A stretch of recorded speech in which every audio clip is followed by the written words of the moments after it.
Okay, magandang araw po sa atin lahat.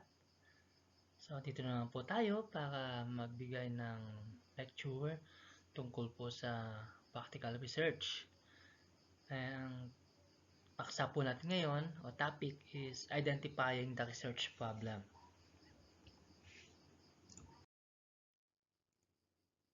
So, when we say research problem, so the term research problems refers to issues or concerns in education that are investigated by academics. Also, problem in education is an issue that educators are concerned about in their classrooms. So, ito yung mga problema na kailangan na hanapan ng solusyon o kailangan imbestigahan para makabawas sa problema at matulungan natin ang ating kapwa o ating mga estudyante sa pag-aaral. Okay, next po, bago tayo makabuo ng statement of the problem, so you should ask yourself, tanong natin sarili. And to help you find your research problem for your thesis or research, ask yourself questions like, first is, what was the issue or problem you wanted to study? So kung walang issue, bakit ka mag-iimbestiga? Kung walang problema, bakit ka mag-iimbestiga? So, hindi kailangan ng solusyon kung wala namang problema. And what is the concern that this research is addressing? So, para saan ba itong research? Ano ba ang problema? May mga estudyante ba na hindi pumapasok? May mga sakit ba na kumakalat? Mayroon bang mga problema ang mga tao na kailangang solusyonan? At kung hindi masolusyonan to, magkakaroon ng problema sa barangay? So, mga ganito. And why is this research significant to the community? So, bakit mahalaga itong problema na to o itong pag-aaral? Baka makatulong ito sa ikapapayapa ng buong mundo. So, yun po yun. Next. Let's go na to defining terms. So, when we say research problem, it is an educational issue, problem, and study. Pag tinawag na pong research topic, it's a broad subject being addressed in a study. Pag purpose, it is a major intent or object of study. And when we say research questions, it is a questions to answer or address in a study. Now, sa pagsagot po nito o paggawa ng study problem, magsimula po tayo sa general to specific. So, from broad topic to research problem, then yung research problem magiging statement o research statement, and then magiging research questions. So, doon na po lalabas yung statement of the problem. So, madali lang po ito. Kung first time mong gumawa, syempre mahirap. Pero pag lagi mong ginagawa, naka-10 research ka na o researches, madali na. Para ka na kang naglilibang. Okay, next po, dumako naman tayo sa designing and writing the statement of the problem. So, bago tayo makagawa ng statement of the problem, so isipin muna po natin ang research problem within this study. So, ano ba muna ang problema? Then, kapag nakita na ang problema, so, justification for the problem based on past research and practice. So, ano nga ba ang nangyari sa mga naunang mga katulad ng research mo? May kaparehas ba? O anong pinagkaiba? Next, shortcoming of past research or practice. So, anong meron sa i-research mo ngayon na wala sa dating research? So, yung tinatawag na research gap. So, anong pinagkaiba? Anong kaibahan ng gagawin mong research ngayon sa mga dating research? Lalo na ngayon, new normal ngayon, dati hindi. So, ganun po yun. Next, the importance or significance of the problem. So, ano bang importansya? Ba't kailangang sagutan o masagot at masolusyonan ang problem? Next. So, getting started. So, anong unang gagawin? First is write down the purpose statement of your study. So, isulat ang purpose. Ano ba ang aim, ano objective ng study mo? Next, embedded in this purpose statement are the key terms that will help you to start your literary review. So, mamaya may ipapakita ko po kung ano yung mga example at kailangan maintindihan para mas magawa mo ang stem of the problem. Next, this part of the literature reviews searches for core literature, and it should focus almost exclusively on empirical studies. Next is look for studies similar to your published statement in the Philippines. So, since nasa Pilipinas tayo, tingin ka muna o maghanap ka muna ng mga problema na katulad ng problema mo sa Pilipinas. Then next, kapag nakita mo na sa Pilipinas, look for studies similar to your problem or statement in other countries, sa Japan, Korea, Indonesia, hanggang babot ka ng Amerika o Europe.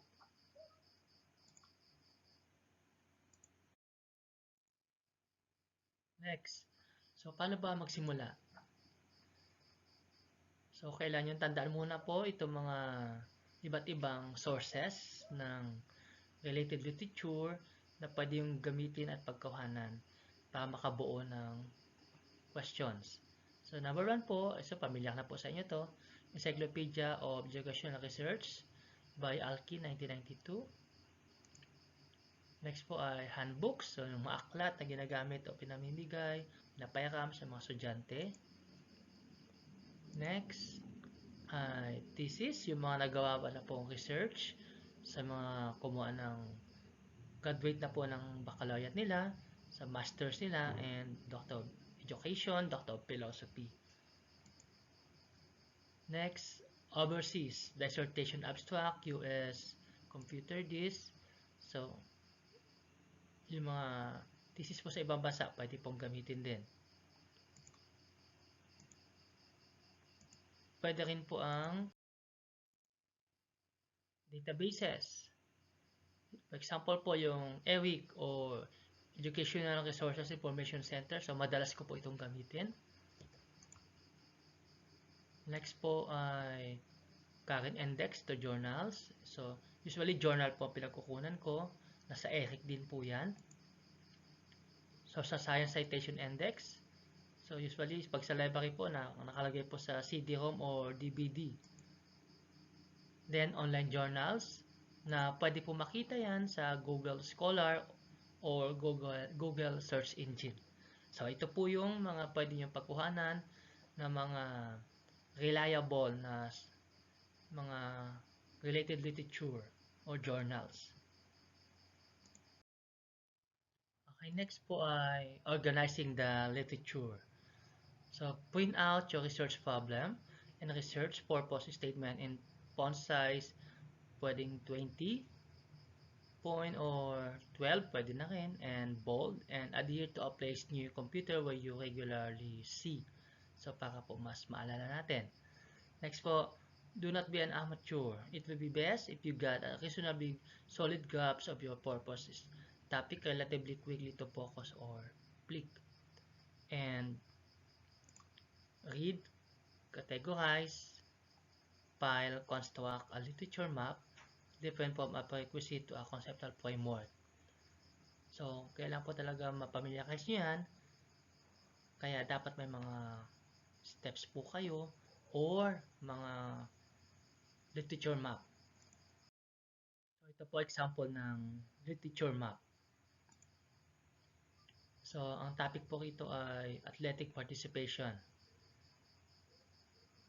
So, when we say athletic participation, so ito po yung pagsali sa mga game, sports, and ang topic po rito, ang tanong ay problem, does athletic participation affect behavior? So, Pag sumasali ka ba sa mga palaro, ay nagbabago ba ang iyong ugali o pag-uugali, ang pananaw sa buhay? So ito po yung mga nakapaligid, may arrow pataas, pababa, left and right. So the drugs, alcohol, crime, academics, sa sex ba, lalaki o babae, mas naapektuhan kung sakali. Eating habits, kapag player ka ba sa isang event, malakas kang kumain o mahina kang kumain, depende. So ito po yung mga literature na kailangang basahin para mas maganda ang kalabasan ng statement of the problem at masagot mo ang mga katanungan. Okay, bigay po tayo ng sample title and statement of the problem. So ang una pong title ay Management-Related Occupational Stress and Coping Strategies in Relation to School Level Performance among Selected Secondary School Principals in Region 3. Medyo mahaba, nakahingal. Okay po, so yan po ang title at ano ang mga katanungan o problema na related po dyan. Number 1, so una pong dapat malaman, what is a profile of the respondents with regards to age, sex, civil status, educational qualification of the principal, position, and length of service as principal. So lahat po yan ay may kinalaman para makaapekto sa management-related occupational stress ng isang principal. Next po, number 2, what is the nature of management-related occupational stress among secondary school principals in Region 3 in terms of, so ito na po yun, 2.1, instructional leadership, 2.2, human resource management and development, 2.3, financial planning and operations, and 2.4, partnership and linkages. Number 3, statement of problem. How may the school level performance be described in terms of mean percentile score in national achievement test? So, anong epekto nito sa taas o score ng mga estudyante sa kanilang NAT o National Achievement Test? And number 4, how may the coping strategies of the selected secondary school principals in Region 3 be described in terms of 4.1, physical stress management, 4.2, relaxation and physical exercise, 4.3, medical therapy, 4.4, mental therapy, and 4.5, social support. And for number 5, is there a significant difference in the perception of the school principals in Region 3 on the management-related occupational stress? So yan po yung mga problema na at tanong na kailangang sagutin base po dun sa ating unang title. So medyo marami. Next naman po, second title po natin, Education in Times of Pandemic. So napapanahon po yan. Perspective of Students as Basis for Academic Intervention. So ulitin po natin, Education in Times of Pandemic. Perspectives of Students as a Basis for Academic Intervention. So ito yung edukasyon during pandemic and ano ba ang kaisipan o perspective ng mga estudyante para maging basihan upang gumawa ng mga bagay na makakatulong sa kanilang pag-aaral, lalo na po sa mga estudyanteng nahihirapan ngayong panahon ng pandemya sa kanilang pag-aaral. So number 1 po, what is the profile of the respondents with regards to age, gender, and year level? Number 2, what are the perspective of students on modular learning? And number 3, is there a significant difference in the perspective of students during pandemic education? So yan po yung mga tanong o problems, questions sa title po natin na Education in Times of Pandemic, Perspective of Students as a Basis for Academic Intervention. So, yun lamang po. Sana may natutunan po at pwede na kayo magsimula at gumawa ng inyong Stem of the Problem mula sa inyong title. Hanggang sa muli, salamat.